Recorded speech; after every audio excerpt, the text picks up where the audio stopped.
রুই মাছের কালিয়া করব। দেখো 5 পিস মাছ আছে এখানে, দেখেছো, ভালো করে ধুয়ে নুন হলুদ মাখিয়ে নিয়েছি। গ্যাসটাকে অন করে দিলাম, দিয়ে এবার আমি মাছগুলোকে ভাজা করে নেব। কড়াইতে দিয়ে দিলাম তেল, মাছগুলোকে ভাজা করব।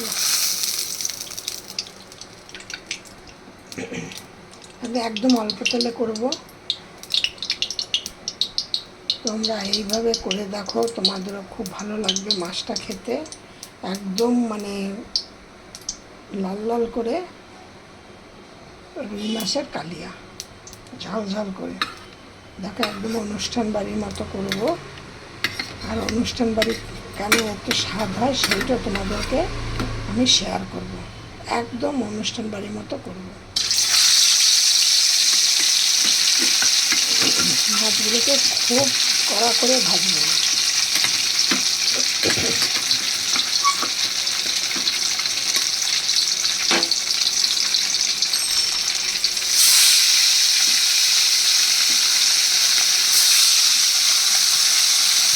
মাছগুলো ভাজা হয়ে গেছে।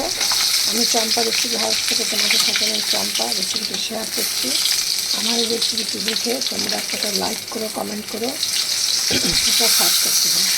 সাবস্ক্রাইব করলেও আমার ভালো লাগবে, উপকার হবে। লাইক করলে আমি আনন্দ পাবো, কমেন্ট করলে আমি বুঝতে পারবো যে আমার এই রেসিপিটা তোমাদের ভালো লাগবে না খারাপ লাগবে।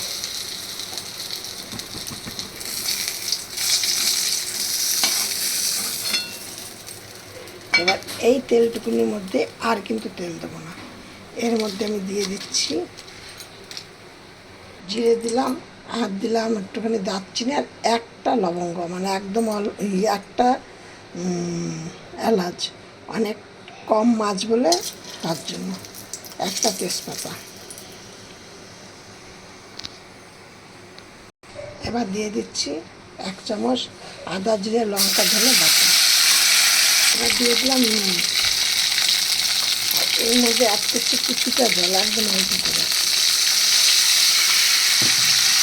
দিলাম। অল্প করে হলুদ, অল্প করে বলতে মানে আমার মাছ অল্প, তো যেইভাবে যতটা প্রয়োজন ততটাই দিয়েছি। কালারের জন্য দিয়ে দিচ্ছি 1/2 চামচ কাশ্মীর লঙ্কার গুঁড়ো, আর দিয়ে দিচ্ছি 2টো কাঁচা লঙ্কা।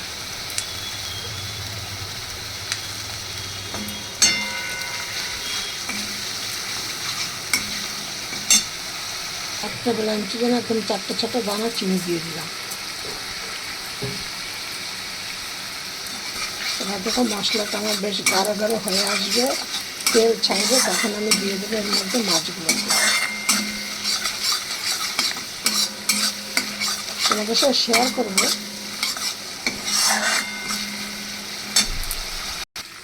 দেখো মশলাটা কিন্তু গাঢ় গাঢ় হয়ে এসছে, আর তেলটাও ছেড়েছে, কিন্তু তাও আমি এখন জল দেবো না। এর মধ্যে আমি দিয়ে দেবো মাছগুলোকে।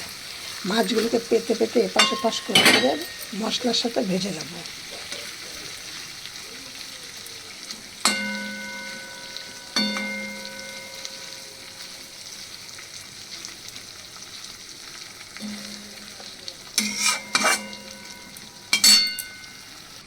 এবার দিচ্ছি মাছটাকে উল্টিয়ে।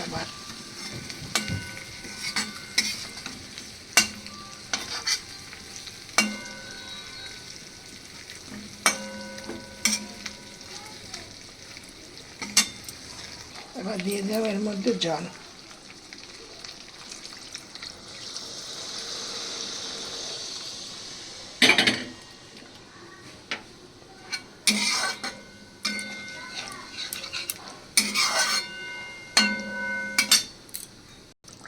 দেখো আমার ঝোলটা একদম পারফেক্ট হয়ে গেছে, ঝালটা। এবার আমি এটা নামিয়ে দিচ্ছি।